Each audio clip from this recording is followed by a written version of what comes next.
এই জন্য আপনার সরকারও কখনো চাইবে না যে আপনি শিক্ষিত হন। কেন চাইবে না জানেন? এই জন্য চাইবে না যে আপনি যদি শিক্ষিত হন তাহলে আপনাকে 500 টাকা দিয়ে কেনা যাবে না, আপনাকে 1000 টাকা দিয়ে বলা যাবে না যে অমুক বাসে আগুন দেওয়ার, অমুক গাড়িতে আগুন দেওয়ার, অমুককে হত্যা করো। কেননা আপনার কাছে যখন শিক্ষা চলে আসবে তখন আপনি আর বিক্রি হবেন না, আত্মমর্যাদা আসবে, আত্মসম্মান আসবে যদি সঠিক শিক্ষা থাকে।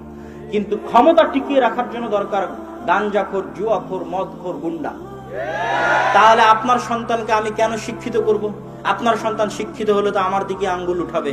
এই জন্য আপনার সন্তানকে মূর্খ রাখতে হবে। আর মূর্খ রাখলেও টেনশন নাই। কেন টেনশন নাই?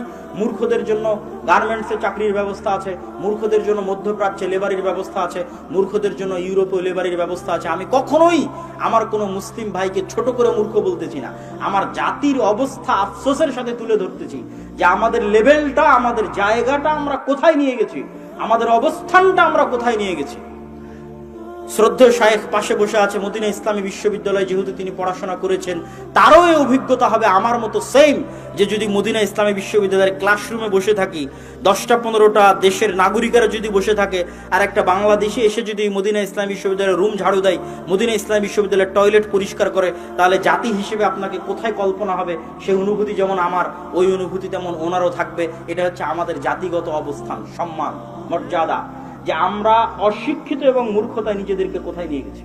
সম্মানিত উপস্থিতি, এই জন্য আমাদের রাষ্ট্র চাইবে না, সরকারও চাইবে না যে আমরা শিক্ষিত হই। কেননা মূর্খ হলেও ইনকামের ব্যবস্থা আছে, বিদেশে লেবারি করে রেমিটেন্স পাঠাবে, সরকার চলবে।